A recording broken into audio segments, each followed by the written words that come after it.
Vamos a empezar con esta sección y aquí hasta el final en las 13, 14, 15, en las 4 sesiones que nos faltan, incluida esta semana.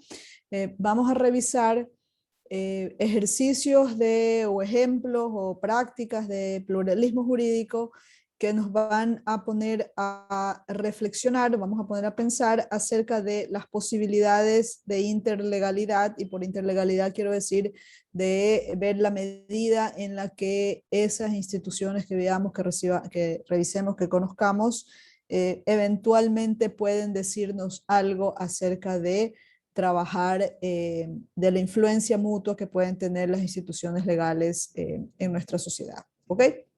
Entonces, en ese sentido, podemos ver, yo qué sé, aproximaciones al derecho de familia a través de cómo vemos que en otras culturas, en otros universos legales, se entienden las relaciones familiares, por ejemplo, ¿no? ¿Qué nos pueden decir? ¿Qué les podemos decir nosotros también a ellos? ¿Ok? En el entendido de que en este intercambio entre sistemas jurídicos se producen influencias mutuas, influencias recíprocas que atañen a esa realidad y atañen a esta realidad en pos de la posibilidad de una realidad conjunta o una realidad, perdón, más, segundo, o una realidad más compleja, si quieren, ¿ok?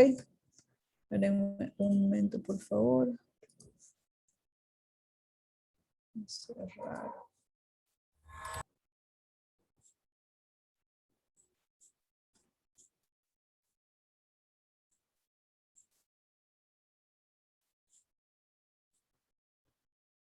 Ay, qué bestia de calor hace. Keynote.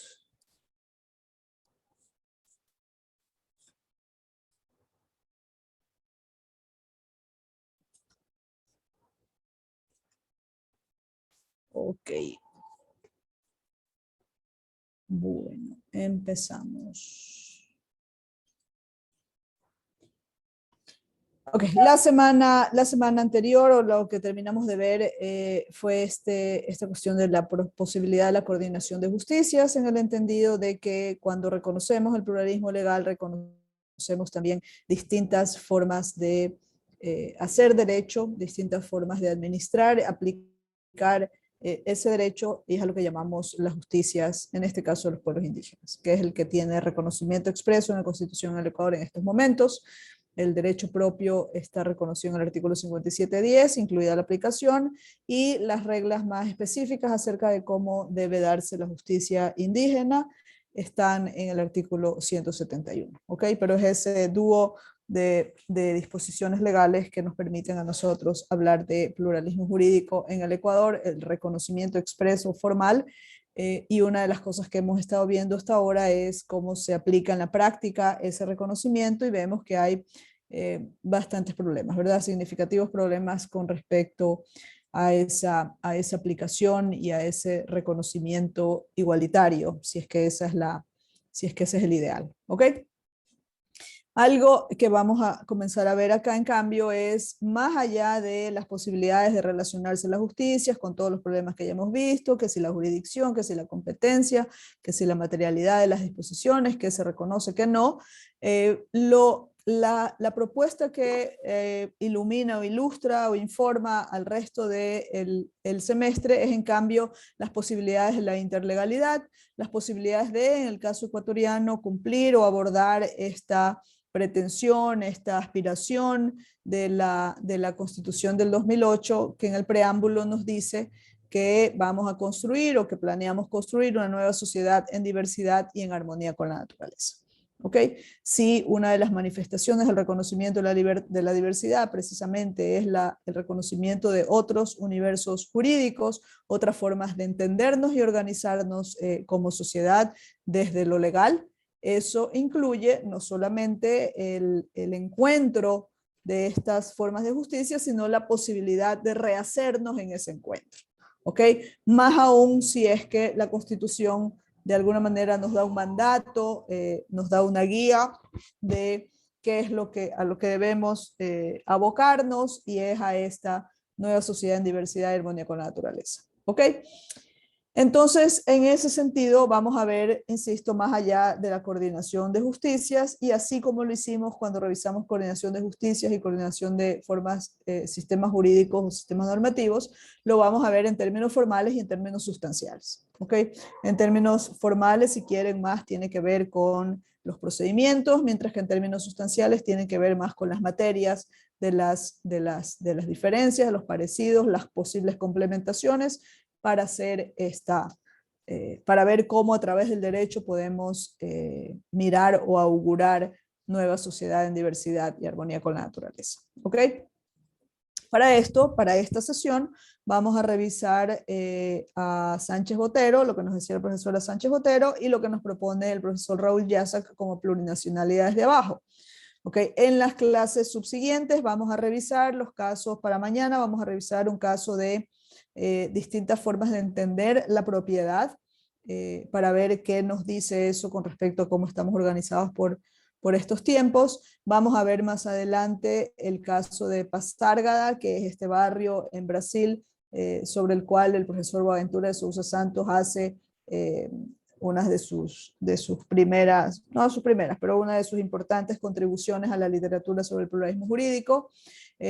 Vamos a ver también derecho hecho en otras formas, e incluso vamos a ver posibilidades del derecho hecho en la calle, del derecho callejero, si quieren, desde el trabajo de una jurista ecuatoriana, Elizabeth Vázquez. ¿Ok? Pero todas estas experiencias, todos estos ejemplos que vamos a ir viendo, los vamos a abordar a la luz de entender la propuesta, entender lo que está sucediendo, y a partir de eso tratar de imaginar qué qué figuras pueden entenderse como equivalentes dentro de nuestros universos jurídicos, pero además qué usos podemos darle a esas figuras para abordar algunos de los problemas, algunas de las situaciones que tenemos que abordar desde el derecho acá. ¿Ok?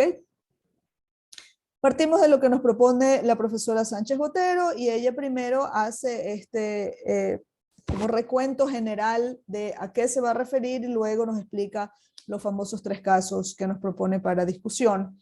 Ella dice que cada pueblo, y aquí no tenemos por qué referirnos solamente a los pueblos indígenas, es cada organización política humana, desarrolla su derecho propio, desarrolla principios y procedimientos con los que busca arreglar aquello que para esa comunidad es lo antijurídico. ¿Ok? Entonces, todo aquello que una sociedad considere como lo que no es aceptable en esta sociedad, lo que no es acorde con cómo quiere vivir esta sociedad, va a ser canalizado a través de reglas, principios y procedimientos, y a través de la posibilidad de coaccionar a aquellos a quienes procesan los grupos. ¿Ok? Y entonces, en ese sentido, tenemos una visión amplia del derecho, y un poco evadimos esa discusión que tuvimos en algún momento acerca de posibilidades de cerrar la pregunta de qué es derecho frente a posibilidades de abrirla. ¿Ok? Otro de los temas que tenemos que tener presentes, y que nos lo recuerda Sánchez Botero, es que esos principios, esas reglas, esos procedimientos no son inmutables. Es decir, no están escritos en piedra y pueden cambiar, deben cambiar, y de hecho cambian. ¿Ok? La idea acá es un poco evitar esa visión reduccionista que solemos tener acerca de las comunidades, de los pueblos, de las nacionalidades indígenas acá en el Ecuador, en distintos lugares, de que se rigen como vivían hace 500 años, si acaso, o muchos más, ¿verdad? Esta idea de la cultura milenaria nos ha hecho pensar que las figuras con las que ellos manejan sus vidas actuales, el derecho que ellos se aplican, las reglas que los gobiernan, son reglas que estaban vigentes hace 5.000 años y por casi que magia siguen vigentes al día de hoy. ¿Ok? La realidad es que ninguna sociedad humana se maneja de esa manera. Nosotros, de alguna manera, también podemos decir que somos milenarios en la medida en que descendemos de los primeros seres homínidos, ¿verdad? Todos venimos de un tronco común, y en ese sentido pues vamos a decir, bueno, nosotros también somos los milenarios. Pero nadie se le ocurre decirle al Ecuador, no, es que usted Ecuador no puede aplicar ese derecho porque ese derecho no tiene relación con lo que usted hacía 300 años, 200 años atrás, ¿verdad? Que es todo lo que tiene el Estado ecuatoriano. Menos aún se lo vamos a poder decir, o sentimos en cambio que sí se lo podemos decir a los pueblos indígenas por esas visiones tan reduccionistas y esencialistas que solemos tener de ellos. En todo caso, lo que nos recuerda la profesora Sánchez Botero es que no hay tal inmutabilidad, que así como el derecho es artificial en nuestro medio, y artificial sí quiere decir que lo inventamos los seres humanos para abordar o pretender que abordamos temas que son de interés para la sociedad, pues así pasa en cualquier otra sociedad. En ese sentido, cuando hablamos de derecho propio, de principios y de procedimientos para arreglar lo antijurídico, por arreglar lo antijurídico implicamos dos cosas básicas: resolver los conflictos y coaccionar o exigir a las personas que son procesadas.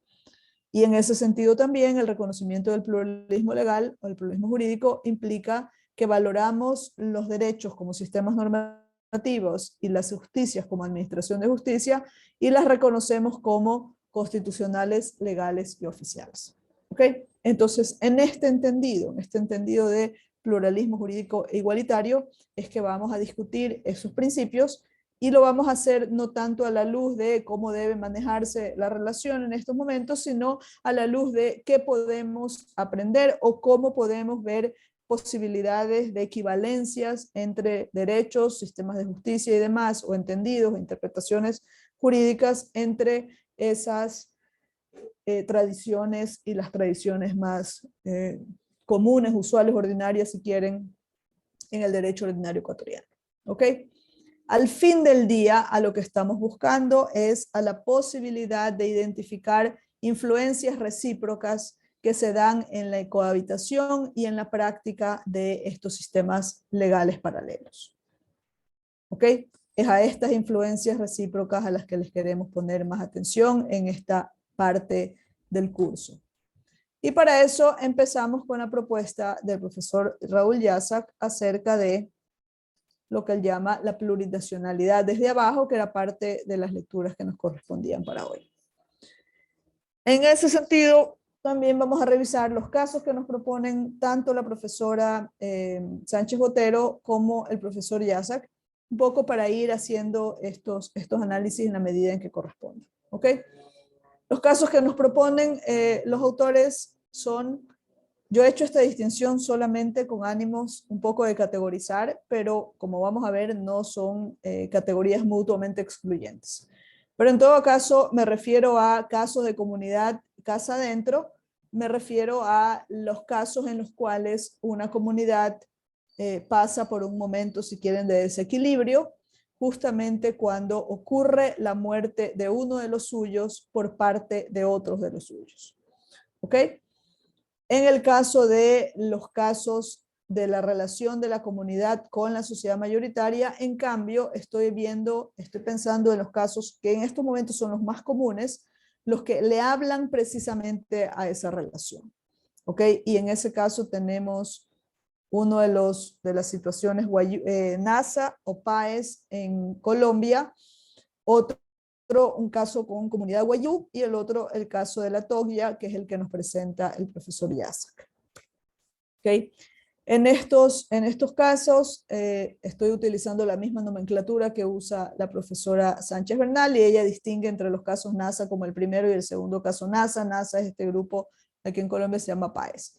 En el primer caso, la situación es la siguiente: se produce una muerte violenta de una autoridad, de un alcalde, y se condena a comuneros, un grupo de comuneros que son identificados como partícipes de propiciar la muerte del alcalde, y vamos a ver un poco más en detalle eso, pero a estos comuneros se les sigue un proceso y se los condena a fueteada por parte de, si no estoy mal, 5 comunidades.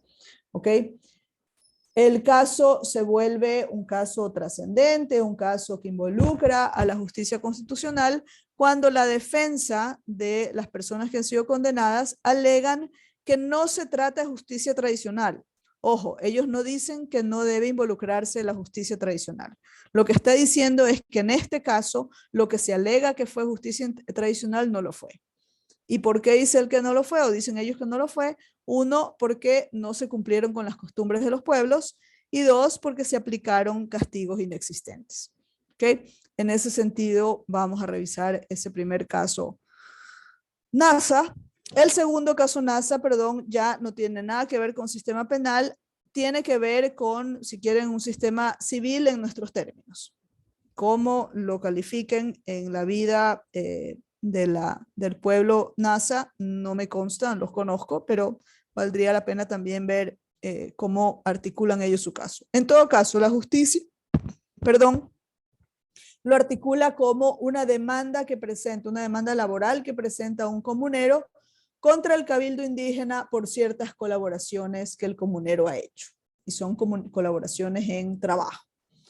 ¿Okay? En ese caso, la jurisdicción indígena reclamó la competencia a los jueces que estaban conociendo el caso de entrada, reclama la competencia, pero el tribunal ordinario niega esa competencia y luego condena al cabildo a pagar acreencias, a pagar como si fuera deudas a este comunero. En apelación, el Tribunal de Apelación ratifica este hallazgo del juez primero, del juez de conocimiento de instancia, ratifica esa decisión y por esa ratificación el proceso entra o es elegido para revisión por parte de la Corte Constitucional de Colombia. ¿Okay? Es lo que sabemos del caso o de estos casos hasta el momento por los materiales. ¿Okay? El otro caso es un caso Wayuu. Wayuu es un pueblo, por cierto, binacional, está en Colombia y está en Venezuela, en el cual el hermano de un comunero fallecido le reclama al empleador por prestaciones heredables, dice él. Yo soy su hermano, yo tengo derecho a heredar parte de lo que a él le correspondía como ciertos beneficios, creo, y la pregunta ahí es, uno, si es que cabe ese reclamo como una manifestación de derecho propio, y lo otro, que es lo que se plantea en el proceso como tal, no en el estudio que nosotros vamos a hacer, el que sea la Defensoría del Pueblo la que pueda determinar estos impases. ¿Okay?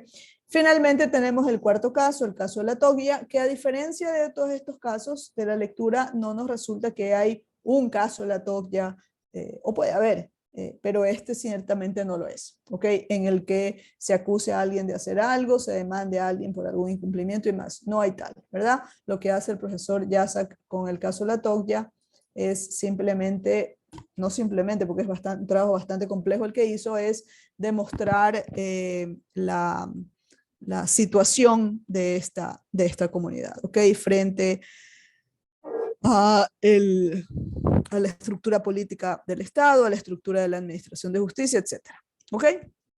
Entonces, ¿qué es lo que nos llama a hacer la profesora Sánchez Botero, más allá de revisar los casos, decir si están bien, si están mal, qué nos parece, qué no, etcétera? Lo que yo les invito a hacer ahora, en cambio, es un ejercicio más, si quieren, trascendente a las minucias del proceso como tal. ¿Ok? Acá lo que vamos es a tratar de identificar a partir de las lecturas, en algunos casos son evidentes los principios que identifican los autores y las autoras, pero en todo caso acá vamos a recoger esos principios y vamos a ver uno, la forma de entenderlos mejor en su contexto y otro, la forma de ver cómo se aplican ya en nuestro contexto o cómo podrían aplicarse para atender a tal o cual problema societal que podamos tener. Un poco de esto es que se trata los diálogos intertextuales. ¿Ok? Entonces tenemos el primer principio, que es que se ha roto el orden. En el caso de un juicio penal, por ejemplo, la conducta penal, la conducta que se entra a revisar en tanto constituye una ruptura del orden y del equilibrio social y la necesidad de restaurar ese orden y ese equilibrio. ¿Ok? Eso es, por lo menos en varios estudios que ustedes revisen sobre ejercicios de derecho propio y de justicia indígena, mucho de lo que van a encontrar, que siempre como que el punto de partida se vuelve el derecho penal por obvias razones, es el derecho que nos manda a la cárcel, la búsqueda, el interés, la conveniencia de tener de atender ese problema que se ha presentado por parte de la comunidad es precisamente buscar una restauración de un orden que se perdió por esa situación. ¿Ok? Y acá entonces les paso la bola a ustedes y les pregunto si es que nosotros en la justicia ordinaria, si quieren, en la forma en la que ustedes entienden el sistema de justicia, independientemente del grado de conocimientos que tengan acerca de él, si es que ven algún paralelo en nuestro sistema, o en la criminología, o en el derecho penal, o en las críticas del derecho penal, si ven un paralelo entre la búsqueda de mantener orden y equilibrio y restaurarlos en los casos en que se hubiera perdido, con objetivos implícitos o expresos del sistema legal, de la criminología, etc. Jamie. Buenas tardes, doctora. ¿Cómo le va? Eh, la verdad me perdí un poco en la pregunta, pero yo creo que, perdón, no sé si fue la bulla aquí en mi casa. Eh, yo creo que particularmente, sí, en base a la justicia ordinaria, sí hay una relación de mantener el orden. Bueno, no sé si esto relacionarlo o no con la justicia comunitaria o justicia indígena, porque en cada ordenamiento o en cada normativa hay sus formas de relacionar cada caso dependiendo de cómo se lleve a cabo la justicia o el pluralismo jurídico que se lleva a cabo. A ver, Para sí, siga, por favor. ¿Sigo? Sí, por favor. Eh, Más que todo para mantener el orden y no haya un desequilibrio al momento de aplicar la justicia, porque si, a ver, porque es, ¿cómo era? Porque perdón, doctora, un momentito.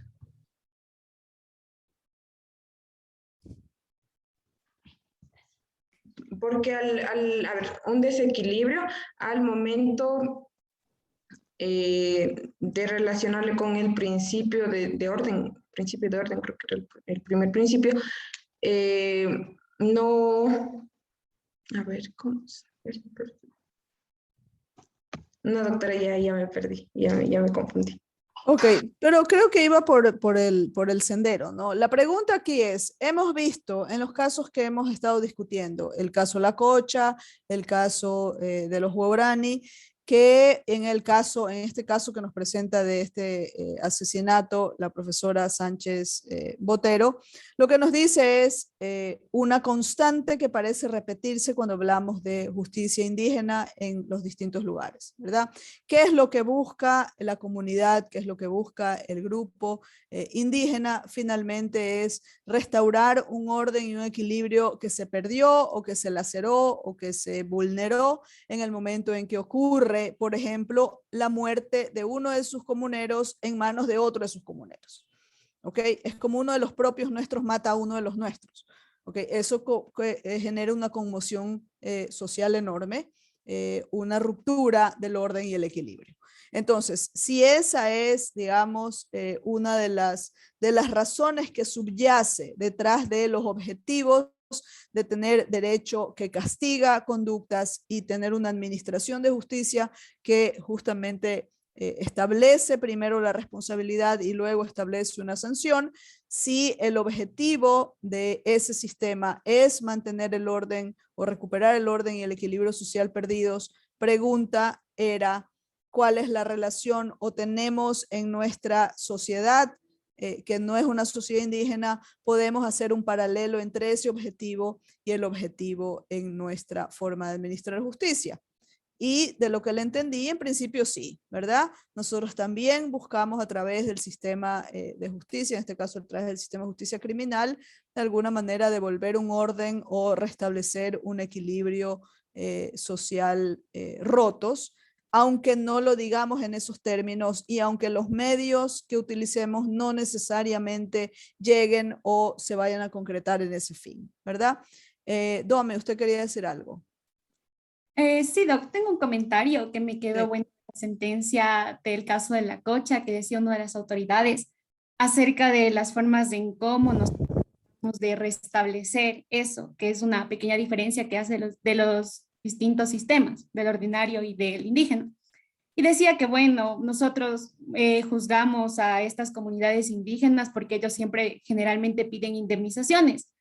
Y él se justificaba en las indemnizaciones y decía que era para restaurar, recuperar ese equilibrio. En cambio, nuestra justicia, la justicia ordinaria, muchas veces no restaura ese bien jurídico que se afecta, sino que simplemente buscan castigar al culpable, pero no buscan esa restauración. Eso, Ok, ok, muchas gracias, Dome. Sí, y esa es una de las diferencias que se trata de establecer. Pero yo pregunto, más allá de lo que dicen las cortes, y perdón entonces si no fui clara, pero más allá de lo que dicen las cortes, nosotros podemos identificar en nuestro sistema penal, es básicamente un sistema punitivo, la voluntad o el objetivo subyacente del orden y el equilibrio social. Y yo, de lo que le escuché a Jamie dice, pues sí, no vemos que en nuestro sistema esa por lo menos sea una idea súper ajena, ¿verdad? Uy, a nadie se le ocurrió que para esto podía servir el derecho penal, ¿verdad? Porque eventualmente sí lo tenemos. Carlos, ¿usted quería decir algo? No, de acuerdo con lo que, o sea, con lo que dijo Jamie prácticamente, que en el derecho penal obviamente se trata de, si no restaurar como tal el bien jurídico que se ha visto lesionado, sí de alguna forma compensar lo que sucedió, porque obviamente como pasa en las comunidades indígenas, si matan a alguien, otro va a querer vengarse, a menos de que se restituya de alguna forma, se restaure el mal que le hicieron a la familia en este caso, porque es diferente. Y bueno, puede pasar lo mismo en el derecho ordinario, porque si alguien mata a, digamos, a mi papá y yo quisiera vengarme, o sea, lo podría hacer, pensando de una forma un poco de, no sé, un poquito irracional, digámoslo así, incivilizado, porque para eso está el derecho penal, supuestamente para restaurar ese daño que me provocaron a mí matándole a mi papá, dándole una pena, una sanción a la otra persona para que yo pueda supuestamente sentir que se hizo justicia. Entonces, ambos hacen como esto, ese sentir de se hizo justicia. Exactamente, exactamente. Muchas gracias, Carla, porque creo que es un buen complemento a lo que nos decía Jamie.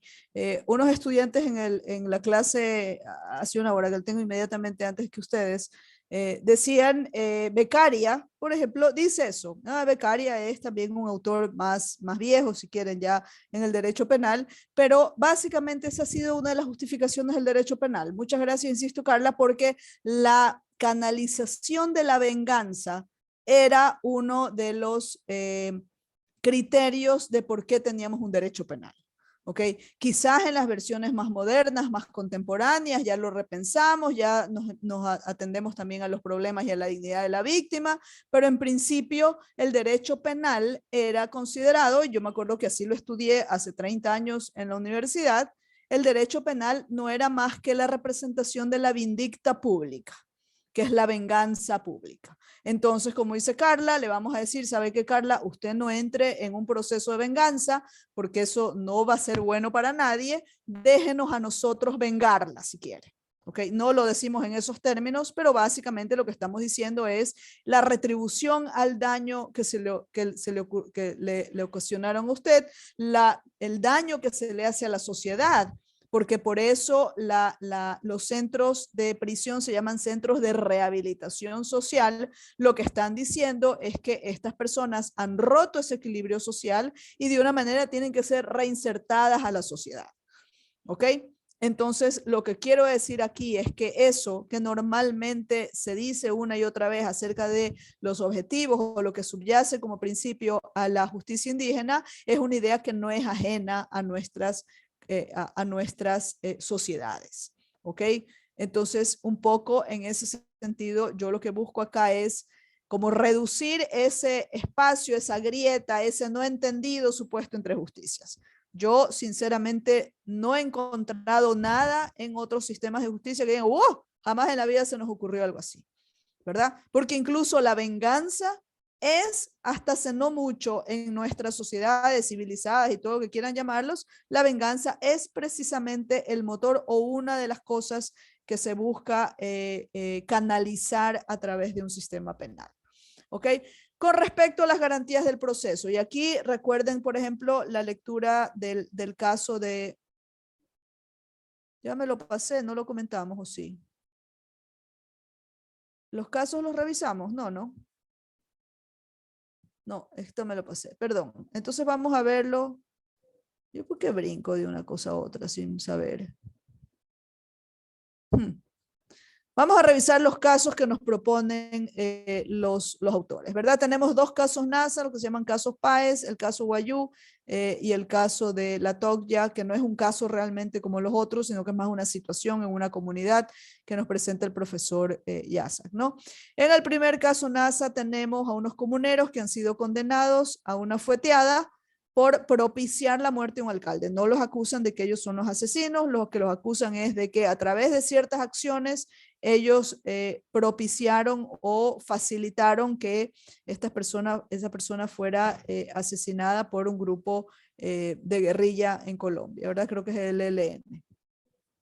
La defensa de estas personas condenadas alega que no hubo justicia tradicional. Ellos no dicen que no debía utilizarse la justicia tradicional, sino que lo que acusan es a la justicia, es decir, ustedes no utilizaron mecanismos tradicionales, no se cumplió con la costumbre entre nosotros y los castigos a los que nos sometieron eran inexistentes en nuestro sistema.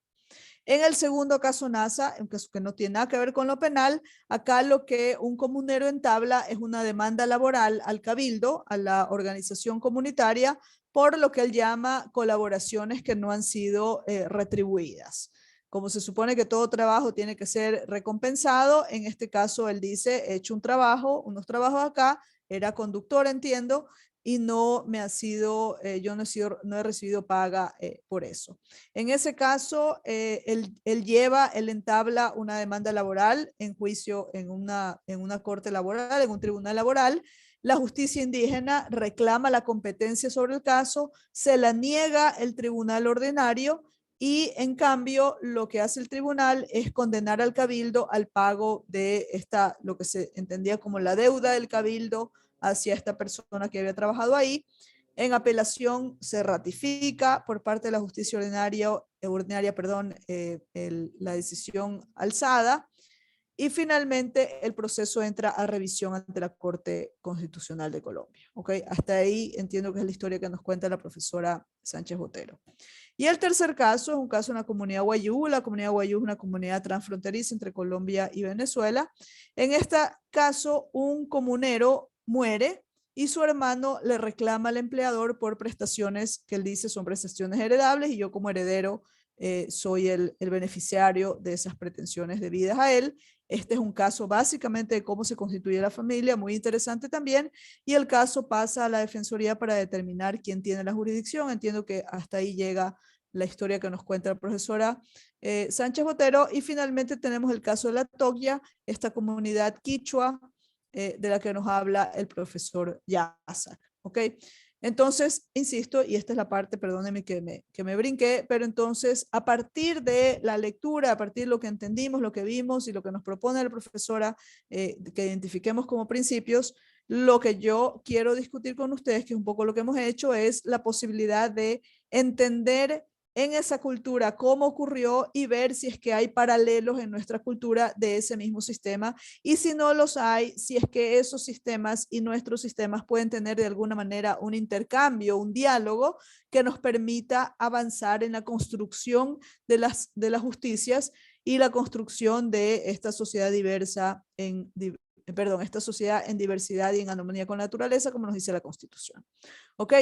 Entonces, pregunto, en el caso de estos indígenas a los que acusan de haber propiciado la muerte del alcalde, ¿podemos ver garantías de debido proceso, garantías de proceso, sí o no? ¿Y cuáles son? Ana Isabel, por favor. Sí, doctora, buenas tardes. Justo, de hecho, estaba analizando una frase que me había llamado la atención de este caso y decía que la Corte dice que existe una capacidad de metamorfosis del actor, ¿no? Porque decía que este individuo sabía jugar como indio para la sociedad blanca. pero internamente dice ser blanco para la sociedad indígena, porque manifestaba que, claro, dentro del juzgamiento de su comunidad, él podía optar por la defensa si es que alguien accedía a defenderle dentro de su círculo social mismo, ya sea alguien parte del cabildo, un mayor, y él podía pedir que ser defendido por estas personas.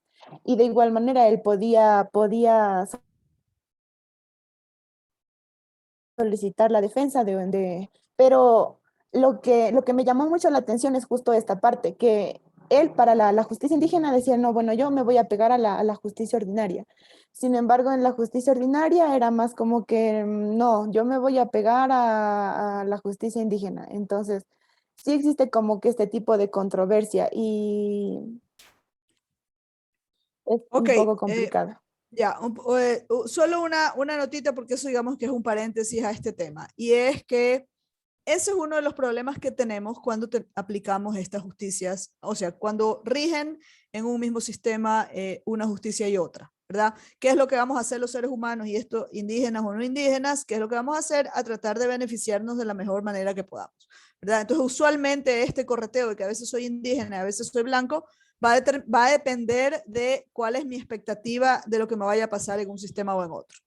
En el sistema indígena, en el sistema de justicia indígena, la expectativa real de estas personas es que las van a condenar, las van a juzgar y las van a condenar porque ellos tienen este sistema en el que el haber puesto en peligro a esta persona al punto que la mataron es considerada una conducta reprochable, ¿verdad? Muy probablemente él jugaba o ellos jugaban a la carta de no soy indígena, no he sido tanto tiempo indígena, soy más de este lado.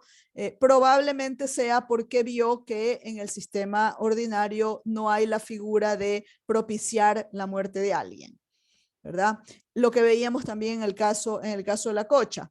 Al principio ellos dicen sí, que me someto a la justicia indígena, luego cuando reclama la jurisdicción al fiscal, ahí sí yo creo que es muy mal asesoramiento legal, les dice sí, acógete a la justicia ordinaria. Lo que pasa es que en la justicia ordinaria hay cárcel y hay una pena que eventualmente es mucho más fuerte. Hicieron muy mal en irse a la justicia ordinaria, tanto que al final ellos mismos dicen, no, no, no, si estamos de acuerdo con la indígena, ¿verdad? Y entonces esto es parte del correteo del que usted está hablando y ciertamente eso es un problema. Y es un problema en la medida en que desde el lado de quien va a ser juzgado, comienza a hacer lo que se llama el forum shopping, ¿verdad? Comienzo a ver, ¿a quién me voy a someter? Y voy a buscar someterme siempre a donde tenga mejores oportunidades, ¿verdad? Eso es una cosa. La pregunta iba más a la cuestión de las garantías del proceso y pregunto en particular porque él en algún momento, una de las alegaciones que hace la defensa es justamente decir, ustedes no están aplicando la justicia tradicional y ustedes no están aplicando en el caso de las sanciones que ya teníamos. Y acuérdense que una de las garantías del debido proceso es el principio de legalidad, ¿verdad? El que yo supiera de antemano las reglas bajo las cuales voy a ser juzgado. Entonces, nuevamente pregunto cuál era la justificación o la argumentación que hacía la profesora Sánchez Otero en este caso para ver si eventualmente no se habrán cumplido las garantías del debido proceso, en cuyo caso ya estamos ante una ahí sí violación de los derechos de los procesados, ¿verdad? Emilio, por favor. Sí, doctora, bueno, en cuanto a las garantías del debido proceso, claro, o sea, se siguió las garantías del debido proceso porque es lo que hablábamos la anterior clase, que la muerte es una de las jurisdicciones únicas del Estado y es que la justicia, bueno, la justicia estatal se la toma o sea, como una justicia que solo el propio Estado puede atribuirse porque la muerte, o sea, la muerte, y es lo que hablábamos en la anterior clase, que la muerte se entiende de distintas maneras y las sanciones de la muerte se entienden de distintas maneras entre el sistema estatal y el sistema plural. Pero, Emilio, entonces le pregunto, en el caso, ¿se violaron las garantías del debido proceso entonces al señor? Porque acuérdense que esto es Colombia, esto no es Ecuador. Ajá. Entonces aplica lo que me está diciendo, porque lo que usted me está diciendo es lo que pasa en el caso de la Cocha. En el caso de la Cocha, la Corte dice el tema de las muertes solamente lo podemos revisar nosotros, la justicia ordinaria, porque la justicia indígena no entiende la muerte como la entendemos nosotros, ni la castiga ni la procesa como nosotros. Eso es la Corte Constitucional Ecuatoriana en un caso altamente criticado precisamente por eso. Y precisamente porque hacen un mal uso de un peritaje que lo hace Sánchez Botero. Por eso también quería que revisaran esto, porque en el contexto colombiano, en cambio, lo que ella dice es otra cosa, ¿verdad?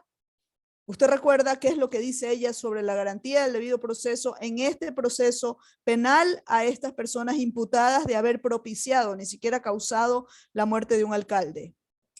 No, ¿Recuerda? no recuerdo también, no sabría. Ya. O sea, más o menos, pero no sé cómo fundamentar eso. Ok, ¿alguien recuerda qué es lo que ella dice acerca de si es que en esta supuesta, ¿cómo se llama? Este supuesto choque entre garantías del debido proceso, si es que no las tenía la comunidad, perdón, que juzga a esta persona o no?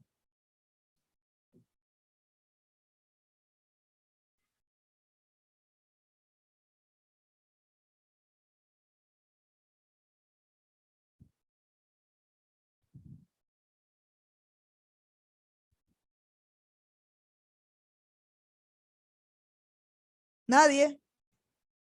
Oye, es que tienen que leer los materiales, pues no podemos venir a la clase a discutir si no han leído.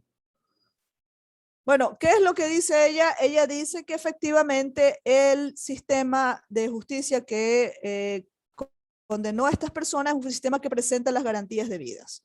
Las garantías del proceso como tal, las garantías de la defensa, las garantías de a quién acudir para presentar como la defensa, ¿no? Uno de los problemas que ellos tenían, creo que era que querían tener como abogados en el sistema colombiano. Y lo que decían era, no, usted tiene derecho a abogados, pero no tiene derecho a cualquier abogado. Estas son las posibilidades y lo que sostiene Sánchez Botero es que en la medida en que se reconoce la posibilidad de la defensa, ahí está cubierto estas preocupaciones con respecto al proceso, al debido proceso. ¿Ok? Una circunstancia concomitante, una circunstancia que tiene que ver con el debido proceso y que tiene que ver con una de las alegaciones de los que se estaban defendiendo, era que ellos les habían aplicado unas penas que no existían. Y si es que yo estoy haciendo esa alegación, lo que estoy diciendo es que se están apartando el principio de legalidad. ¿Ok? Ustedes se están inventando en este momento un proceso que no me corresponde con unas sanciones que no me corresponden. No estamos buscando, porque Sánchez Botero no es de las que pide equivalencia de instituciones, pero sí pide que se cubran ciertas garantías básicas, ¿verdad? Entonces, si ella fuera a reconocer que en este caso de verdad se violó el principio de legalidad, entendido desde el punto de vista de la comunidad, entonces habría sido también una violación al debido proceso, pero ella no encuentra eso y la pregunta relevante aquí es ¿por qué? ¿Dónde está la particularidad de la situación que ellos están atendiendo y de la medida que ellos utilizan justamente que le permite a ella alegar que no se ha violado el debido proceso? Carla. No me iba tanto a hacer un comentario, iba a hacer un comentario, pero no sobre eso. Pero bueno, ella hace una investigación sobre cuáles son bueno, el proceso que se debe realizar, entonces ahí ella explica que cómo se fue dando cada paso en el proceso de ellos. Y es por esto que no, como usted dijo, no se ve una violación a las garantías del debido proceso. Sí, exactamente, ¿no? Y el tema al que quiero llegar es a la alegación de que se han inventado un proceso y se han inventado unas penas. Y lo que dice, en cambio, Sánchez Botero es que no hay tal, no es que se inventaron, que esas reglas ya estaban y que fueron reglas que lo que buscaban era adaptarse a circunstancias particulares actuales que no las tenían tiempos atrás y que por lo tanto no ameritaban ese tipo de reglas. ¿Cuáles son esas circunstancias? Bueno, la muy dolorosa circunstancia de tener que vivir de vecino con grupos guerrilleros, grupos paramilitares y todos estos grupos violentos en Colombia. Entonces, ¿qué decía? Nosotros teníamos que tener unas reglas que se adaptaran a esa nueva situación, y esa nueva situación es en los particulares riesgos, amenazas y peligros en los que viven las poblaciones cuando tienen que convivir con estos grupos armados irregulares, de hecho, incluido el Ejército de Colombia. Entonces, ¿cuál es una de las expectativas que nosotros tenemos del derecho en general? Es que el derecho sea flexible de manera que pueda adaptarse a las nuevas circunstancias que nos están causando daño de alguna manera para atendernos de la mejor manera posible, ¿verdad? Nosotros no vivimos ni pretendemos vivir con las 10 tablas de la ley, ¿verdad? Los 10 mandamientos que se supone que le entregó el Señor a Abraham, creo que es hace miles de años, y decir que esas siguen siendo las reglas que se aplican a nuestras vidas. ¿Ya? De alguna manera son reglas. No matar, por ejemplo, puede ser una regla que se aplique, pero ni siquiera esa se ha aplicado consistentemente a lo largo de los años como para decir que nosotros podemos hacer esas vinculaciones. Ella lo que está reclamando también es que esa manera de pensar con respecto a los pueblos indígenas, que sus instituciones, incluidas el derecho y las instituciones de justicia, tienen que remontarse a miles de años atrás, o por lo menos a 500 años atrás, cuando fue el encuentro, no se ajustan ni a nuestra realidad y no tienen por qué ajustarse a la de ellos tampoco. ¿Ok? Si nos ponemos a pensar, nosotros como Ecuador no tenemos más de 200 años de vida republicana. Y jamás se nos ocurriría pensar y decir, bueno, pues como eso no ha sido una forma de entender el derecho hace 200 años, entonces no vale en el Ecuador y Ecuador no puede emitir justicia, ¿verdad? Sería bastante ridículo. Y eso precisamente es lo que ella dice que debemos aplicar cuando entendemos los sistemas jurídicos indígenas, y que en vez de ser una crítica, lo que debería ser es precisamente, en cambio, un reconocimiento, de decir, bueno, han tenido la visión, si quieren, o la agilidad de adaptar su derecho, su justicia a estas circunstancias sobrevinientes. ¿Ok? Eso incluye, por ejemplo, eso que ella llama la coordinación entre cabildos. ¿Ok? En principio no había. Una de las cosas que reclaman es por qué estos 5 cabildos son los que tienen que hacerme esto, por qué me sacan de mi comunidad y me mandan a otra, y lo que explican es, bueno, te sacamos porque necesitamos resguardar tu vida. Si aquí corre peligro, si se dan cuenta que te tenemos agarrado, y te tenemos agarrado básicamente por soplón, ¿verdad? Por bocón. Eso en nuestras palabras más castizas, si quieren, esa es el cargo por el que persiguen a estas personas. ¿Ok? Entonces, en ese sentido, podemos decir, bueno, podemos hacer estas relaciones entre esos sistemas de justicia y lo que nosotros también esperamos de nuestros sistemas de justicia. ¿Ok? Pasamos. La idea de la solidaridad intracomunitaria, el principio se explica más en el contexto. ¿Se acuerdan de ese caso en el que este comunero ha sido chofer del cabildo por algún tiempo y reclama porque no se le ha pagado sus servicios, dice él, y se supone que todo trabajo tiene que ser remunerado, y entonces le mete una demanda laboral al cabildo?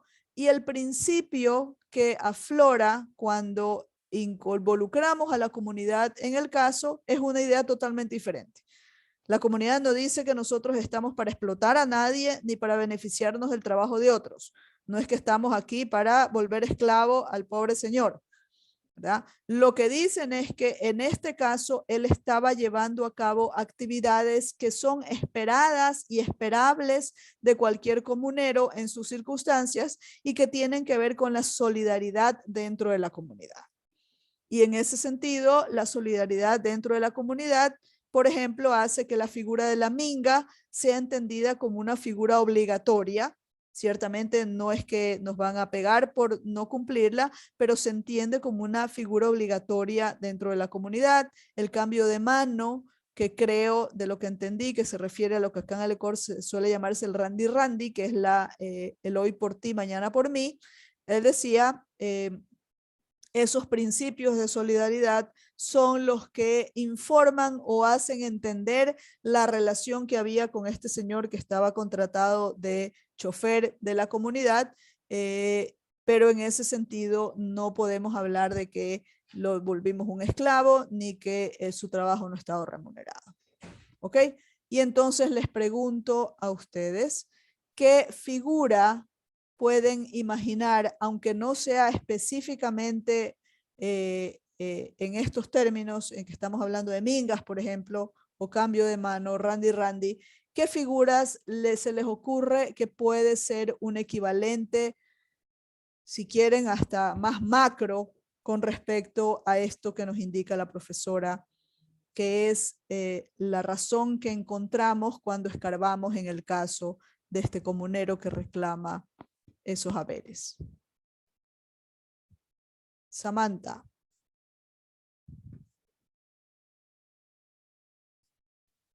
No se me viene algo a la mente, Doc, espérame un ratito para pensar. Yesenia. Ya, Doc, no sé si estaría bien esta relación con el trabajo, que sea el trabajo remunerado, porque a la vez el señor creía, o sea, pensaba, ¿no? Quería que le remuneren con dinero, pero en cambio esta comunidad no, lo que hacía es, aplicaban como que este principio de solidaridad, en donde no se Por daba eso, pero una entonces remuneración, pero sí la pregunta es ¿a qué sería equivalente? No es equivalente al trabajo remunerado, obviamente, eso es lo que él quiere. ajá, Y sino, le o sea, dicen la no. solidaridad de la comunidad, era eso. Entonces, ¿a qué figuras se le puede ocurrir que podría ser equivalente en nuestras sociedades? ¿O a ninguna? Ahora en día tal vez podría ser la donación y sí, la donación. Pero la donación, ¿usted la entiende como obligatoria?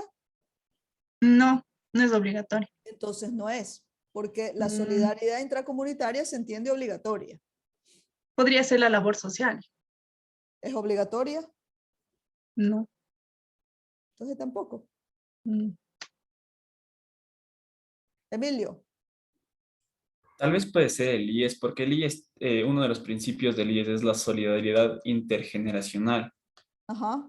Entonces, ¿Cómo se da la obligación, la solidaridad obligatoria ahí? ok, el IES es una figura obligatoria para cuando se contrata un trabajador, o sea, tiene que afiliarle obligatoriamente. Y la solidaridad intergeneracional es que, claro, los que aportan, los aportacionistas, Aportantes. aportantes, perdón, lo que hacen es aportan para que, por ejemplo, puedan pagarse las pensiones de los jubilados. Y de esa Exactamente. manera se tiene una, o sea, es una solidaridad que después de cuando ellos se jubilen, los otros aportantes van a hacer exactamente lo mismo por ellos y de esa manera se da la solidaridad intergeneracional. Entonces, y es obligatorio Exactamente. porque el IES es obligatorio. Exactamente. Muchas gracias, Emilio. Ese es un muy buen ejemplo. Pero quería preguntarle, ¿quiénes son los aportantes cuando habla del IES? Los trabajadores Los con trabajadores. dependencia y los afiliados voluntarios. Los trabajadores, ¿quién más? Bueno, en el caso de los trabajadores en relación de dependencia, ¿quién más aporta? Porque no solamente aporta el trabajador, ¿verdad? No, también, por ejemplo, bueno, pero eso no sé si es una aportación, por ejemplo, es del seguro campesino, pero creo que eso no. No, pero a ver, no sé cuán familiarizados estén. ¿Alguien sabe cómo funciona el sistema de aportes al IES? ¿Quién nomás aporta? Doctora, también aporta el Estado. También aporta el Estado. ¿Quién más aporta? ¿Cuál es la Lo- razón por la que los empresarios no quieren la No estoy afiliación al IES? segura, Los pero me parece, empleadores. El ajá, que los empleador, claro, empleadores. claro. Hay un porcentaje que paga el empleado, que se le descuenta, hay un porcentaje que tiene que cubrir el empleador y hay un porcentaje que eventualmente también tiene que aportar el Estado, ¿ok? Entonces, en ese sentido son obligaciones. Si quieren solidaridad obligada, se lo hace con el sentido de que tenemos que hacerlo, ¿verdad? No es que podemos disponer de lo hago o no lo hago, que es el caso de la caridad, un poco los ejemplos que estaban poniendo antes los compañeros, ¿ok? Otro sentido de solidaridad en el que entrego y no recibo nada a cambio equivalente es el de los impuestos, no sé si ustedes ya tuvieron clases de tributario, pero en el sistema de impuestos yo estoy obligada, todos estamos obligadas a contribuir a que este Estado salga adelante, ¿verdad? Y no lo hacemos con un sentido de estoy pagando por un servicio tal. Eso lo hacemos no con los impuestos, sino con las tasas, ¿verdad? La tasa para el peaje. Ya quiero irme a Otavalo desde Quito, paso por todos esos peajes, lo que estoy haciendo es un pago por el uso de la carretera, ¿verdad? Pero eso es una tasa. El impuesto, en cambio, es lo que tengo que pagar y cómo se use es parte de la administración pública, ¿verdad? Yo no puedo ir mañana y demandar al Estado y decir que yo pagué 5 de impuestos el año pasado y no me dieron el helado que creo que me merezco, ¿verdad? Ninguna de esas. Entonces, no son equivalentes, no he dicho para nada que son equivalentes, pero son figuras que podemos decir, a ver, nosotros conocemos esa idea de que alguien dentro de una comunidad esté obligado a hacer algo, más allá de si quiere o no hacerlo. ¿Ok? Y a eso no lo llamamos, así como los impuestos no le llamamos robo, aunque sí hay grupos políticos que lo llaman robo, ese es el neoliberalismo. Un compañero en el curso anterior me dice que no hay neoliberalismo. Sí hay neoliberalismo y esa es una de las formas extremas de liberalismo que no lo comparten todos los liberales y que consideran al pago de impuestos un robo, ¿verdad? Y entonces lo que le contestan otros, incluido un conocido juez en los Estados Unidos que dijo, los impuestos son los precios que tenemos que pagar por vivir en una sociedad civilizada. Entonces, dependiendo de cómo los veamos, para unos pueden ser un robo, para otros, quizás en este sentido más de estas son las aportaciones que tenemos que hacer para que nuestra sociedad funcione, es por decir el impuesto. En este mundo, en esta comunidad NASA, no hay un sistema de impuestos si quieren esta obligación de trabajar, como hacía este señor que conducía el bus del Cabildo o el carro del Cabildo, debe entenderse como un ejercicio comunitario de exigirle a uno de sus comuneros esa solidaridad. ¿Ok? Por eso no puede entenderse como explotación, por eso no puede entenderse como el beneficio de unos con respecto a este pobre hombre, no se puede entender tampoco como esclavitud. ¿Ok? ¿Cómo sería si es que el entendido tiene que ser remunerado porque cumplió un trabajo y si no es remunerado, entonces se entiende que lo estamos explotando? ¿Ok? Muchas gracias. El siguiente tema, el siguiente principio, parte también de la idea de ir a buscar otra autoridad que revise este caso y es el de la amenaza a la seguridad de la comunidad cuando se contradice un principio comunitario, en este caso el de la solidaridad intercomunitaria, ante una autoridad externa. ¿Ok? Eso se entiende también un poco como que como decimos acá, los trapos sucios los lavamos en casa, ¿verdad? Usted tiene un reclamo con respecto a la comunidad, vea y póngalo, plantéelo dentro de nuestra comunidad y ahí usted dirá lo que quiera decir y nosotros le responderemos y se hará la justicia, ¿verdad? Por eso es que en este caso es uno de los casos en que él plantea ante una demanda ante un tribunal laboral de ordinario de Colombia y cuando el Tribunal Ordinario de Colombia conoce el caso, la justicia indígena le reclama la jurisdicción.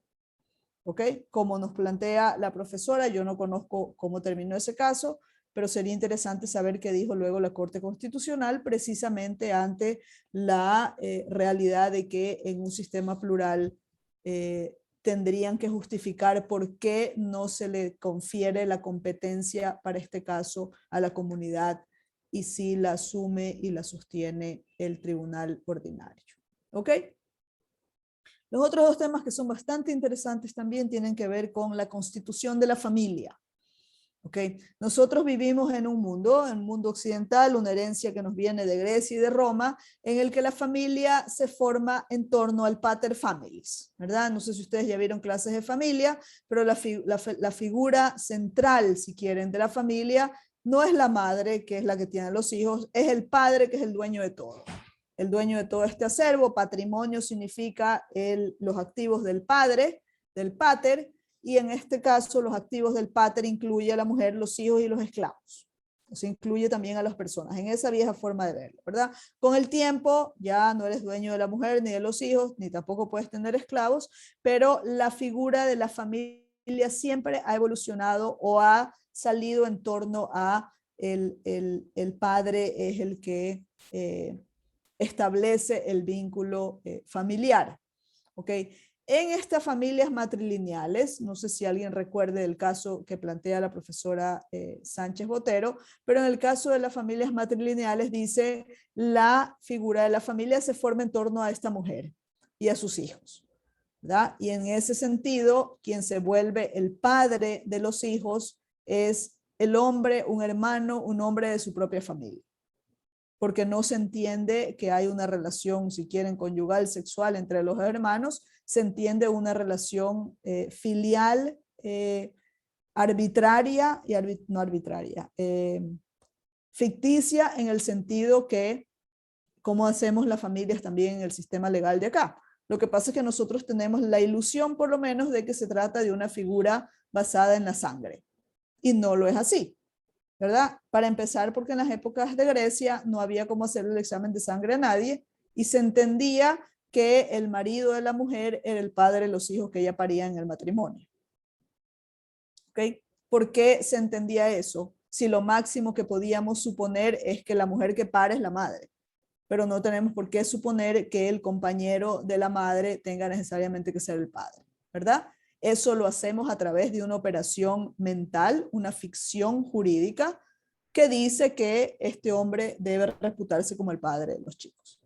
Ahora, si nos ponemos a pensar al día de hoy, donde tenemos incluso en la Constitución una disposición de que vamos a reconocer a las familias en su diversidad, pensar en estas otras formas que no responden a las formas nuestras de entender a la familia y cómo se conforma, puede ser una forma que nos ayude precisamente a reconocer en toda su amplitud esta disposición de la Constitución que dice que reconocemos a las familias diversas. ¿Ok? Porque la figura de familia que nos presenta ese caso es una figura que no la conocemos regularmente en el derecho que nos gobierna y que incluye las relaciones familiares, ¿verdad? Nosotros cuando hablamos de familia patrilineal y matrilineal y matrilocal, es decir, que la ubicación de la familia se establece con la mujer, no con el hombre, es totalmente ajena y diferente a las formas como nosotros hemos entendido la familia. Pero ¿a qué nos puede llevar a pensar en conocer estas otras realidades? Una de las cosas que nos puede ayudar a pensar, insisto, es a abrirnos la cabeza acerca de la posibilidad de muchos tipos de ser familia, que incluyen estos, y que debamos incorporarlos de alguna manera en nuestros sistemas y nuestros entendimientos legales para cumplir con la disposición sobre la diversidad de la familia. Sí, Carla. Doctora, una pregunta acerca de la matrilocalidad. En el texto decía que se contactaban dos clanes y que así se decidía el matrimonio. Pero, o sea, mi pregunta es, ¿esto significa que el señor, digámoslo así, o sea, pasaba a formar parte del clan de la mujer? Sí, exactamente. Y Eso la se refiere mujer con nunca sale de matrilocal. su clan. No. Exactamente. O sea, el que quiera casarse con esta señora tiene que venir a nuestro grupo. ¿Ok? Eso significa matrilocal. No es la mujer la que se va con el marido. Entonces, si ve, insisto, esta es una forma en la que nosotros normalmente no pensamos la relación familiar. ¿Ok? Pero piensen en las oportunidades que tenemos justamente de trascender un poco nuestro derecho y nuestras ideas acerca de varias cosas si es que vemos cómo hacen otros. ¿Okay? Y si lo vemos con un prisma de apertura a la diversidad más que de un prisma de, no, pues si eres diferente a mí, no voy a hacerte caso o no te voy a reconocer. ¿Ok? En el caso de lo que nos propone el profesor Yasak, y creo que ahí la propuesta de él es explícita y lo que él dice es, habla de la construcción de la plurinacionalidad desde abajo. Okay. La construcción de la plurinacionalidad desde arriba es aquella construcción de plurinacionalidad a partir de lo que dice el derecho estatal, ¿verdad? Entonces el derecho estatal reconoce en el artículo 57 una serie de derechos de los pueblos indígenas, eso incluye el derecho a hacer derecho propio, el artículo 171 incluye el derecho a la justicia propia. En este caso lo que dice Yasak es, si nos olvidamos de eso, desde las comunidades podemos nosotros aportar a la construcción de la plurinacionalidad en este país? Bueno, sí. En principio sí deberíamos hacerlo, pero ahí tenemos que partir de nuestra realidad. Y entonces todo ese capítulo 8 del que él habla ahí es lo que hace es una descripción de la situación de vida en la comunidad la Togia, ¿verdad? No vamos a revisar todos los elementos, pero pueden ustedes tomarlos y comenzar a ver, bueno, en qué sentido todos estos principios pueden informarnos a nosotros de cómo conducir la sociedad. Y no hablo de la relación con indígenas, hablo de nuestras propias relaciones, hablo de nuestras propias formas de entender nuestra vida social, que puede informarse mejor de esos sistemas, ¿ok? Al tema que le quiero hacer énfasis ahora es a este tema de los territorios, porque es fundamental. ¿Ok? Los seres humanos no levitamos, no levita ningún grupo humano, ninguna persona. Entonces significa que de alguna manera nosotros tenemos que establecernos en un sitio. Algunos nos establecemos de una manera más provisional y si mañana nos contratan para que nos vayamos a trabajar a Finlandia, pues a la vista, baby, me largué, ¿verdad? Pero en general los seres humanos cuando estamos en organización normalmente no tenemos eso de, bueno, hoy día la comunidad está aquí, mañana se transporta a otro lado, ¿verdad? Incluso la versión que tenemos de los grupos nómadas, de que ahorita están aquí, mañana están acá, mañana están por allá, es como que corretearan por el mundo, es una visión errada acerca de esa forma de vida, ¿ok? Tienen patrones, tienen reglas con las cuales se mueven y se mueven con unas razones también, que no es así como un correteo interminable por un territorio amplio. ¿Ok? El punto aquí que quiero hacer es que en casos de pueblos indígenas que son, que han sido sujetos de colonización, gran parte de los problemas que tienen al día de hoy tienen mucho que ver con la pérdida y el despojo territorial. ¿Okay? Y un instrumento de despojo territorial muy efectivo ha sido los derechos de propiedad. ¿Okay? ¿Por qué? Y yo creo que acá lo que hay es una visión que de fondo o de fundamento no corresponde la una con la otra. ¿Ok? Yo soy dueña, digamos, de este departamento y yo demuestro que soy dueña de este departamento con unas escrituras públicas, ¿verdad? Mañana alguien me dice, no, tú no eres dueña de eso. Yo digo, espérate un segundito, saco la escritura, está inscrita en el registro de propiedad, eso es de potes, ¿verdad? Y digamos que difícilmente alguien me haría un reclamo sobre mi propiedad. ¿Cuáles son los derechos o cuáles son las atribuciones que yo tengo sobre mi propiedad? Bueno, las básicas de la propiedad en general, ¿verdad? No sé si ustedes ya vieron en derecho civil, bienes, uso, goce y disposición son los tres derechos básicos de la propiedad privada, ¿verdad? En la disposición dirán ustedes, bueno, tengo derecho a que si soy dueña de este papel, mañana lo puedo echar por el basurero, lo puedo echar por el excusado, aló la válvula y se fue. ¿Por qué? Porque es mi derecho a disponer de ese bien, ¿verdad?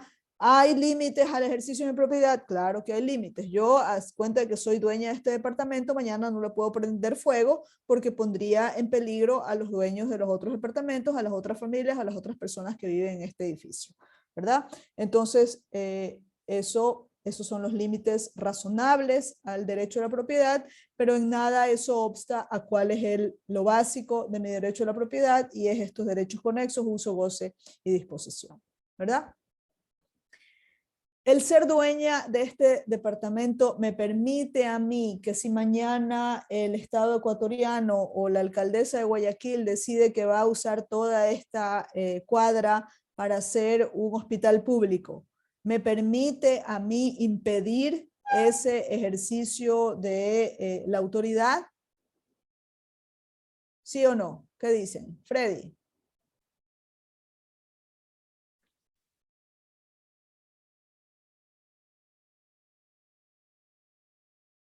Freddy, no se lo escucha.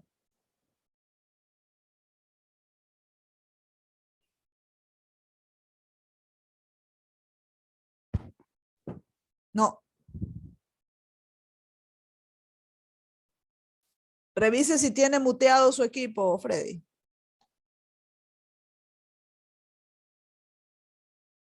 vez ahí, doctora. Ahí sí. Ah, ya. Me decía que, a ver, yo creería que sí, ¿no? Que mm, no le logré entender bien la pregunta, doctor. Ok, entonces no es que cree que sí, pues. A ver, la pregunta es, si yo mañana soy dueña de este departamento, ¿me puedo oponer con éxito a que el municipio de Guayaquil pretenda expropiarme este terreno, el terreno donde está mi departamento, para hacer un hospital público? Creo que no, ¿Por qué? porque, o sea, a ver, si es que quieren removerle de ahí de su propiedad, primero tienen que indemnizarle.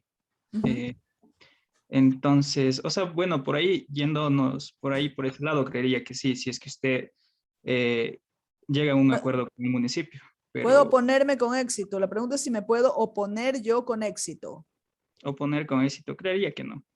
Que no, ¿verdad? Ciertamente, el otro de las limitaciones al derecho a la propiedad es que eventualmente puede haber una causa social, una causa de utilidad pública, por la cual me digan, Potes, váyase de ahí, y como dijo Freddy, le pago una indemnización, en este caso le pago por expropiarla, ¿verdad? Le estoy dando la plata, váyase y me tengo que mover, ¿verdad? Entonces, la propiedad está bastante protegida, pero tiene sus límites, ¿ok?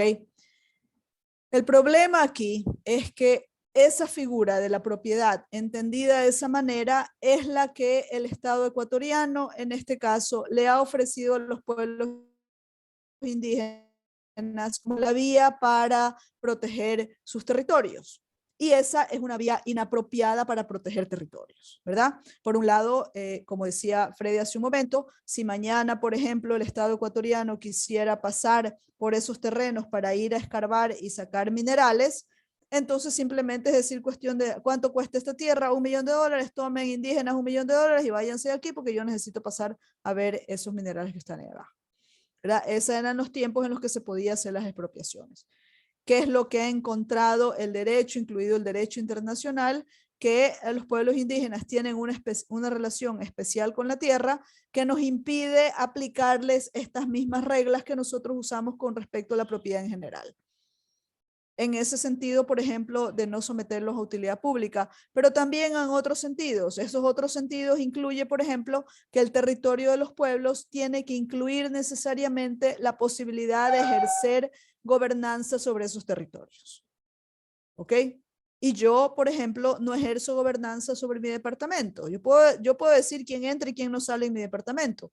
Pero si yo soy dueña de parte de la tierra donde está elevado este edificio, yo lo que no puedo decir es, bueno, en esta tierra se hace de esta manera y no se hace de esta otra, ¿verdad? Lo que implica un ejercicio de autoridad territorial. Nosotros tenemos una forma o formas en el derecho de entender la propiedad, mejor dicho, de entender los territorios comunitarios de los pueblos indígenas, no como un derecho de propiedad privada. Sí lo tenemos y es básicamente la idea del territorio de otras naciones. Entonces les pregunto yo a ustedes, nosotros como ecuatorianos encontramos mañana a través de un sistema que nos permite ver lo que hay debajo de la tierra del vecino, ir a meternos a Colombia y decir permiso que yo vengo a sacar unos bienes, unos minerales que encontré debajo de su territorio.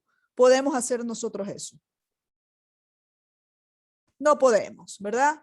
Y no podemos porque reconocemos que esa es la casa de otros y no es la nuestra. ¿Por qué entonces nosotros sí nos consideramos con el derecho a hacerles estos a los pueblos indígenas? ¿Por qué lo hacemos? Porque hemos entendido su propiedad como un derecho propietario, no como un derecho territorial. ¿Ok? Entonces, parte, insisto, del problema de muchos pueblos alrededor del mundo que viven en sociedades coloniales es precisamente la confusión que hay entre sus reivindicaciones de territorio, llamarlas propiedad y llamarlas como una propiedad tan básica que no llega a cubrir las expectativas que tienen con respecto a gobernar sus vidas. La autonomía de la que nos habla el profesor Yasak cuando habla de la TOGYA, este enfrentamiento, esta contradicción que hay con los principios del capitalismo, que dice él, rompe con la familia, rompe con el territorio, rompe con la comunidad, se deben básicamente a esta pobre posibilidad que han tenido los pueblos de ser jefes y jefas de sus propias vidas. Y eso incluye ser los gobernantes de los territorios donde se desenvuelven sus vidas y determinar, por ejemplo, ahí cómo se van a mover bajo principios económicos de qué tipo de producción, cómo van a determinar que su territorio, por ejemplo, es intocable, si es que, por ejemplo, una de las cosas que resulta una realidad en su vida es que dentro de territorios comunitarios recientemente reconocidos, porque hace muchos años no había eso, hay enclaves de propiedad privada. Entonces, digamos que nosotros acá, la comunidad PJD es dueña de toda esta pantalla y resulta que dentro de toda esta pantalla a Julia, mejor dicho, Julia nos enseña mañana un título de propiedad que le ha emitido la universidad. Y dice, Julia, usted es dueña de ese pedazo en la pantalla. Ya nos fregamos como comunidad, ¿verdad? No del todo, pero ya tenemos ahí un problema. ¿Por qué? Porque en principio estas decisiones que podemos tomar en forma comunitaria para manejar el territorio, de repente se enfrentan con una Julia que puede no compartir nuestros intereses, no compartir nuestros valores, ni compartir nuestra visión de vida. Y como ya se hartó de vernos a nosotros y que le molestemos la vida, entonces ella dice, ¿saben qué? Me voy y le vendo este terreno a la Coca-Cola. Y la Coca-Cola encuentra agua debajo de ese terreno y dice, aquí pongo una planta. Y todos los demás estamos aquí reclamando porque ¿qué hace una planta de Coca-Cola metida en medio de nuestra comunidad? ¿Sí ven? Ese es el problema serio que tienen muchas comunidades con respecto al territorio de la propiedad. Y hay un problema serio justamente en torno a todo lo que significa finalmente la vida cuando uno se instala en un territorio y quiere armar su vida, ciertamente, en ese lugar. ¿Ok? Entonces, lo que vamos a hacer para mañana, van a leer un artículo que les voy a mandar, que justamente lo han escrito en este contexto del pluralismo jurídico, y lo que hace este artículo es revisar formas otras de propiedad, revisar los fundamentos que subyacen a la idea de la propiedad, un poco para ver otras formas de entender la propiedad que nos ayuden también a nosotros a evaluar situaciones que en este momento, a las que en este momento no les hemos podido encontrar una solución o una solución práctica viable. ¿Ok? Y quiero que lean ese artículo, no tanto pensando en el grupo indígena, no tanto pensando en todos estos problemas, más pensando en problemas que tenemos en estos momentos, por ejemplo, de las comunidades que rechazan el extractivismo en sus tierras y que no tienen forma de reclamar o vías legales en este momento porque, por ejemplo, no son una comunidad indígena. Entonces, como a la comunidad indígena no le reclamamos, no le reconocemos todo lo que le reconocemos en el artículo 57 de las comunidades indígenas, resulta que si nuestra comunidad, y pongamos que nosotros somos esta comunidad en particular, tenemos, mejor dicho, hay recursos naturales debajo de nuestro suelo, debajo de nuestro territorio, y queremos oponernos porque el entrar a sacar esos recursos nos hace daño en nuestra vida, en nuestro acceso al agua, en nuestro ambiente limpio, en la naturaleza y en nuestras propias economías, porque por ejemplo teníamos aquí un proyecto, yo que sé, de ecologismo, de ecoturismo, y nadie quiere venir a hacer ecoturismo al lado de una mina, ¿verdad? Como nadie se va a hacer turismo al lado de un boque petrolero, sobre todo si es ecoturismo, ¿verdad? Entonces, se nos dañó pues también el negocio, porque están permitiendo un emprendimiento de este tipo en mi comunidad. ¿Ok? Entonces, la pregunta es, para atender esos problemas, si es que ya hemos visto en el derecho local, en el derecho ordinario nuestro, no encontramos las soluciones, le hemos pedido a la Corte Constitucional que nos permita hacer una consulta popular y nos ha dicho que no. ¿A dónde podemos ver para imaginarnos posibles soluciones a este problema que tenemos? Bueno, para eso es un muy lindo trabajo mirar al pluralismo jurídico. En la misma forma, no prejuiciada, si quieren, en la que vemos, por ejemplo, cuando hacemos otras realidades, cuando hacemos estudios de legal comparado. ¿Ok? No tenemos ningún problema en ir a ver la institución tal en el derecho americano, en el derecho de los Estados Unidos, a sabiendas de que ellos manejan el common law y nosotros utilizamos el civil law y no se entienden o no son traspasables necesariamente las instituciones legales. Pero no tenemos ningún problema en ir a ver esas instituciones, ¿verdad? Bueno, ese mismo ejercicio hagámoslo con tantas otras experiencias jurídicas, legales alrededor nuestro y unas más cercanas todavía. Veamos qué hay en estos sistemas legales, veamos qué hay en los principios que informan esos sistemas legales, a ver si es que de alguna manera nos pueden ayudar. Y yo de entrada digo, el summa causae es uno.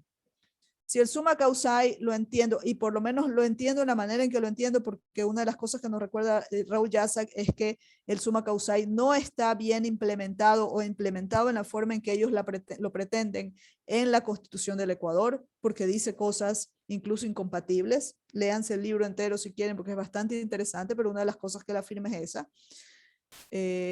Entonces digamos que no estoy apelando a la versión que dice Raúl Jásac, sino a la que puedo leer en la Constitución, a la que puedo leer cuando él me habla del caso Latoya. Si es que el summa causae es el vivir bien de una comunidad en particular y eso me puede ayudar a defenderme contra decisiones sobre mi territorio de un tercero, en este caso del gobierno del Ecuador, bueno, yo me pregunto cómo así, si soy una comunidad no indígena, pero comparto con los indígenas, por ejemplo, la idea de que preferimos vivir bien y en nuestra idea de vivir bien no incluye tener una mina aquí al lado, porque entonces, digamos, no podríamos utilizar esos principios para avanzar nuestros intereses. Y les digo esto en concreto porque eso es lo que yo hago. ¿Ok?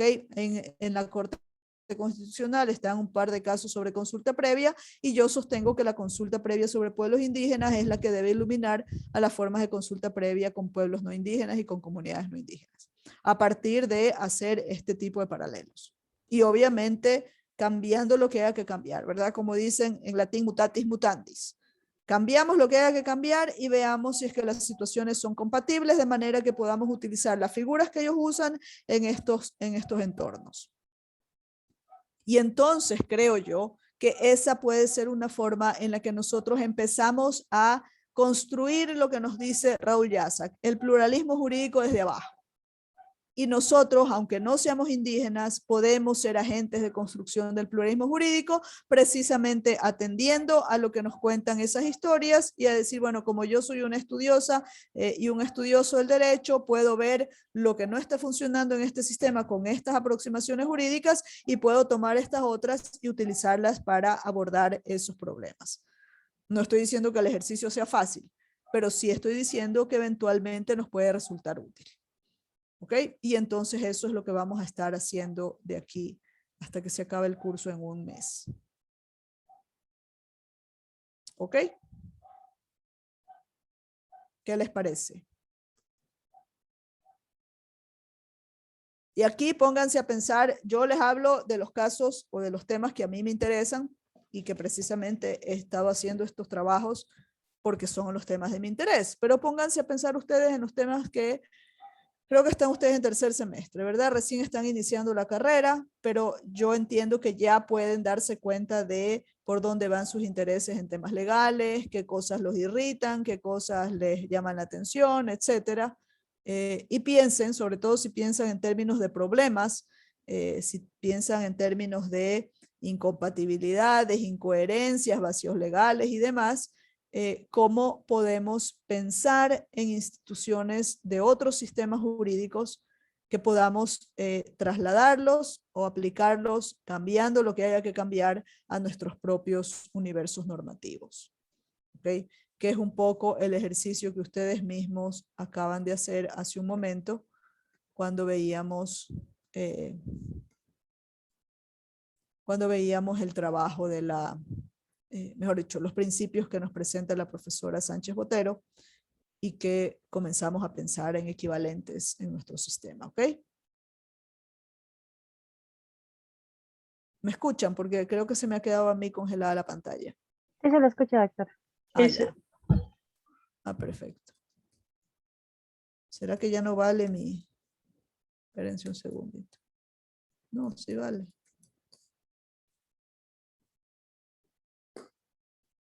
no sé. En fin, preguntas, comentarios, aclaraciones, dudas.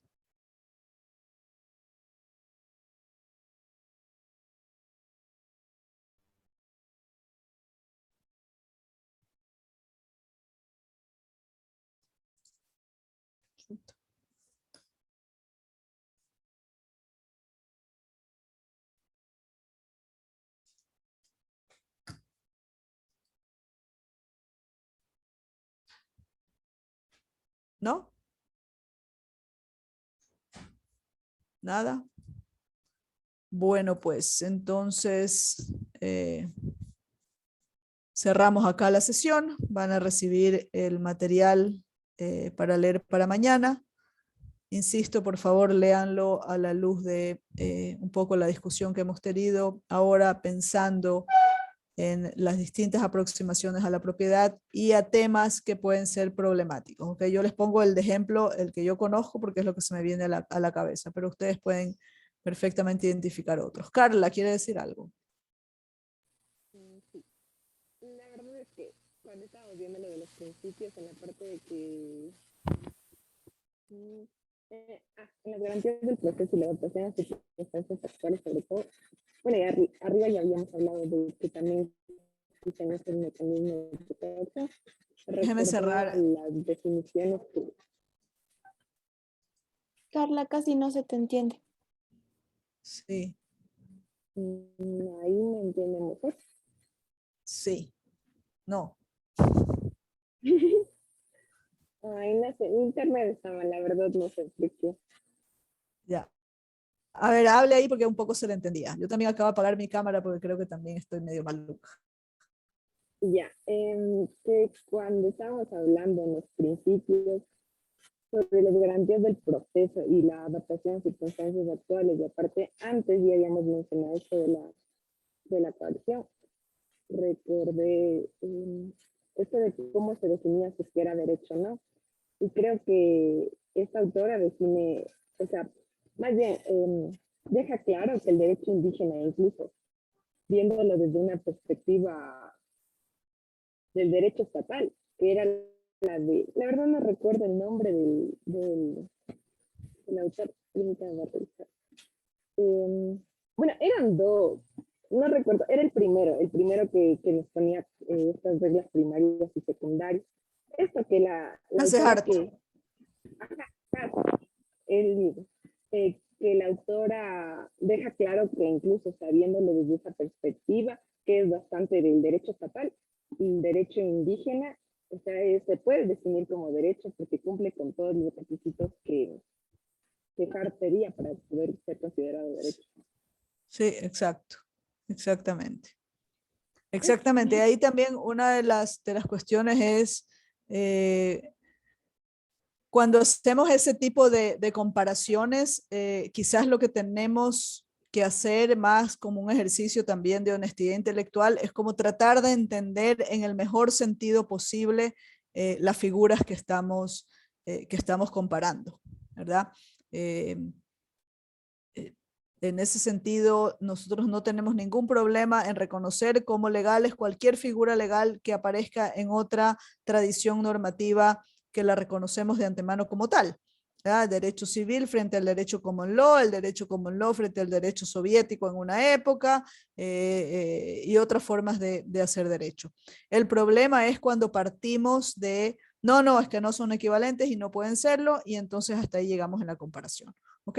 Pero yo creo que la profesora, uno de los grandes aportes de Esther Núñez Botero, Sánchez Botero, perdón, al estudio del pluralismo, por lo menos en América Latina, ha sido meterse, ella se inmersa en los sistemas normativos, justamente por eso es que la contratan para hacer los peritajes, y es muy triste que el peritaje de ella haya sido pasado por alto en el caso de la Cocha, precisamente porque de lo que podemos leer de cómo ella aborda el derecho, ella no habría dicho lo que finalmente dice la Cocha, ¿no? Que no les podemos permitir a los pueblos procesar casos que tienen que ver con la muerte de humanos porque sus formas de entender la muerte provocada de los humanos no responde a cómo lo hacemos nosotros.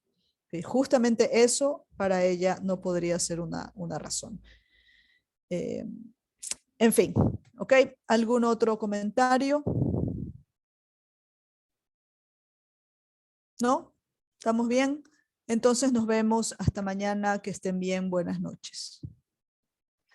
Muchas gracias, doctora. Hasta mañana. Hasta luego, doctora. Hasta luego. Pasen bien. Chao, chao.